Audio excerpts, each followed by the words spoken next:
দিনাজপুরের বোচাগঞ্জে আলোচিত মোস্তাফিজুর রহমান মৃত্যুর ঘটনায় নতুন মোড় নিয়েছে তদন্ত। নিহত মোস্তাফিজুর রহমান ছিলেন বোচাগঞ্জের বিশিষ্ট শিল্পপতি আব্দুল হান্নানের ছোট ভাই। ঘটনার পর রহস্য উদ্ঘাটনে মাঠে নেমেছে পুলিশ।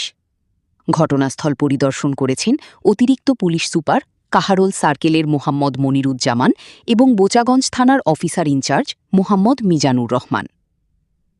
পুলিশ জানিয়েছে, এ ঘটনায় এখন পর্যন্ত কোনো মামলা দায়ের হয়নি, তবে এটি পরিকল্পিত হত্যা নাকি এর পেছনে অন্য কোনো কারণ রয়েছে তা খতিয়ে দেখা হবে। এদিকে তদন্তের অংশ হিসেবে জিজ্ঞাসাবাদের জন্য নিহত মোস্তাফিজুর রহমানের ডিভোর্সি স্ত্রী, টিকটকার হিসেবে পরিচিত শিল্পীকে পুলিশ হেফাজতে নেওয়া হয়েছে। দিনাজপুর কোতোয়ালি থানা পুলিশের সহযোগিতায় তাকে হাসপাতাল থেকে আটক করা হয়। তবে পুলিশ বলছে, তাকে কোনো মামলার আসামি হিসেবে নয়, বরং ঘটনার বিভিন্ন দিক সম্পর্কে তথ্য সংগ্রহের জন্য জিজ্ঞাসাবাদ করা হচ্ছে। ঘটনাস্থল পরিদর্শন শেষে সাংবাদিকদের সঙ্গে কথা বলে অতিরিক্ত পুলিশ সুপার মোহাম্মদ মনিরুজ্জামান বলেন, তদন্তের মাধ্যমে মৃত্যুর প্রকৃত রহস্য উদ্ঘাটন করা হবে এবং তদন্ত শেষে বিস্তারিত তথ্য জানানো হবে। ধন্যবাদ আপনাকে। আপনি যেমনটা বললেন যে আমরা আসলে এখানে একটা ঘটনা শুনে আসছি যে তাকে হত্যা করা হয়েছে কিনা বা সে নিজে আত্মহত্যা করছে কিনা, এই বিষয়ে সংবাদ পাওয়ার পরে আপনি যেমন আসছেন, আমরা থানা পুলিশে আমরা সংবাদ পাইছি যে ডিএন অটোরাইজের হত্যাধিকারী মোস্তাফিজুর রহমান সাহেব গতকালকে দুপুরবেলা 2:30টার দিকে আহত হয়েছে, পায়ে আঘাতপ্রাপ্ত হয়েছে।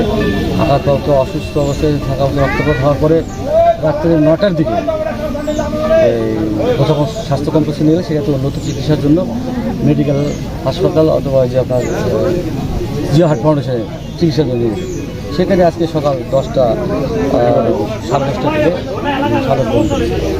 আসলে আমরা এখানে ঘটনাটা আসছি, ঘটনা পরিদর্শন করে যেটা দেখলাম যে ওনার যে থাকার আবাসস্থল সেটা আমরা পরিদর্শন করেছি, স্থানীয়ভাবে জিজ্ঞাসা করছি আসলে এই হত্যাকাণ্ডের পিছনে তারা জড়িত আছে কিনা বা অন্য কোনোভাবে কোনো ঘটনা সংঘটিত হয়েছে কিনা আমরা পুলিশি কার্যক্রমের তদন্তের মাধ্যমে উদ্ঘাটন করে আপনাদের জনসম্মুখে এটা প্রকাশ করব। এই মুহূর্তে আমরা প্রকাশ, যেহেতু চাক্ষুষ কোনো সাক্ষী এখনও পাই নাই, দেখা সাক্ষী আছে সেরকম যে তার পূর্বের স্ত্রীর সাথে তার একটা বিরোধ ছিল বা পরিবনা ছিল না, বা তার সাথে সখ্যতা আছে, যাওয়া আসা করে তাকে সভা সন্দেহ করতেছে।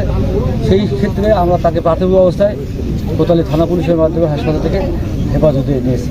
আমরা তদন্ত করে জড়িত থাকলে এবং ভিক্টিমের পক্ষ থেকে, আহতের পক্ষ থেকে অভিযোগ পাওয়া গেলে আমরা আইনগত ব্যবস্থা তদন্ত কার্যক্রম শেষ করে আপনাদের সামনে। ধন্যবাদ। বোচাগঞ্জের এই আলোচিত ঘটনাকে ঘিরে এলাকায় চাঞ্চল্যের সৃষ্টি হয়েছে। এখন সবার নজর পুলিশের তদন্তে।